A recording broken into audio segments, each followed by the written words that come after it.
This one I'm going to be critiquing my yielding the hindquarters video with Winslow. So, um, right now for this video, we're just going to kind of go over body positioning. So I'm going to be kind of off to a parallel position right here, kind of next to his shoulder, but not directly in front of it. And then, kind of going over like you're going to kind of bend at the waist, look at the hindquarter, swing your rope, tap with your rope kind of sequencing. Um, Again, like I've said in other videos, if I'm use negative reinforcement, I'm going to teach it with positive first, and then I'm not going to escalate. So in this video, I'm escalating. So using escalating pressure. So I'm going to like lean forward and then swing my rope and then tap him with the rope and then tap him harder with the rope. That's going to be escalating pressure. So you'll see that here in a second. Which this is very easily done with a target. I've made a video recently with it with Dakota with the target. Super easy, a lot less stress. There, he stepped over. And then, yeah, at the time I was doing like yield the hindquarters and then desensitize the rope because you remember how he feels about the rope and how we trained the rope. So, again, flicking and chewing here, a little bit stressed about this. Again, I've done a lot of things with him on this day. So, tapping, tapping, tapping, look at his ears, look at his face. Like he's not enjoying this session whatsoever. He's stepping over. I probably could have released a bit faster. And probably sequence a little bit slower, like kind of bend at the waist, pause, step, pause, swing, pause, and then like I wouldn't do any tapping, even if I was just teaching with negative reinforcement. You can do this a lot better with a target. You can see his tail swishing. He's stepping together, so he's not crossing that right hind over the left hind, so he's tense. So I'm tapping, tapping, tapping. You see his neck's really high, ears are back, lots of tail swishing, lots of tight steps. The one thing about negative reinforcement, and like you saw this with the round pen thing, like we're like this is the beginning of the lesson. I get that. But very quickly with positive reinforcement, I can teach exactly what body language, what body movement it is that I want in whatever movement I'm teaching. In this, which you probably could have done, like I'm not saying I was the best at it when I'm teaching it here. But this, I see a lot of tense movement and then that being practiced for quite a while before we get it right. So like with the round pen, cross cantering, running, jumping, like not jumping in a good way, but tense body movement here, like stepping together. There he stepped over. Lots of tail swishing though. He's not thrilled about like how this is happening. He does not want to be hit with the rope. But we've already gone over the flooding, which we thought was desensitizing at the time, and he knows he cannot get away. So he's stepping under now, but again, he's already done like 5, 6 times here where he's stepping together and he's doing it wrong and he's being really tense. So then he kind of stepped under, then he's stepping together. So very, very tense. And then as you see me desensitizing here with the rope, see now he's still afraid of the rope. So we've not that whole desensitizing stuff we did earlier, the whole separate session, all the stuff we were doing during this lesson, like it's not working because it's flooding him. He does not get away from the pressure.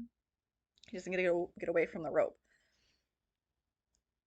And it's a lot easier when like you're using positive reinforcement. You don't need the desensitizing because I'm not sensitizing him to any of my objects or cues or equipment that I use.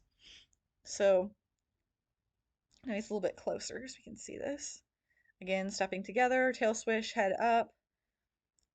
He's going off of my pre-cues now, but again, stepping together, licking and chewing here, so he's kind of relaxing a little bit from how tense he was. Backing up, tense, kind of tucking his butt under, stepping over or stepping together but not across. So sequencing, I'm pulling his head over too. Stepping together, kind of under, kind of like when he does go under, like or across with that hind leg, he's kind of tightening, like kind of tucking his butt a little bit. That was actually a nice step. Okay, so that was the first nice step that we had, and it's been 3-ish minutes, 4-ish minutes. So that's kind of my point with like if you go back and watch, no, that was another better step. If you go back and watch like me teaching these cues with Castor or Atlas or Dakota, we're getting it within a couple of steps and there's no tenseness. So in this point, he was kind of coming forward, and what you're supposed to be taught is you get him out of your space, you kind of make all this energy toward his face, and it's just scary, scare a horse or make a horse mad or head shy. So I definitely don't approve of that or recommend doing that at all. It's very natural movement for a horse to go forward when you're asking them to yield the hindquarters. Horses don't just stand in the pasture and like yield their hindquarters. So same thing. I'm fine with the body positioning, the rope positioning looks fine. Sequencing.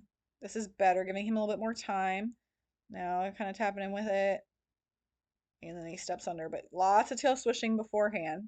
So not thrilled about the whole situation, and still required quite a bit of tapping before he stepped over. And again, tapping is just hitting the horse. It's just a fancy word for hitting the horse.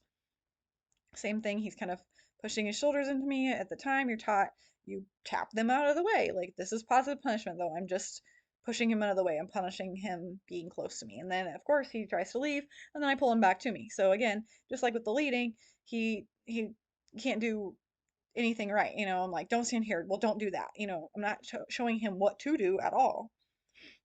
So again, lots and lots of tail swishing. He'll step over a little bit, and then he's stepping together because he's tight and he's tense. There, that was better.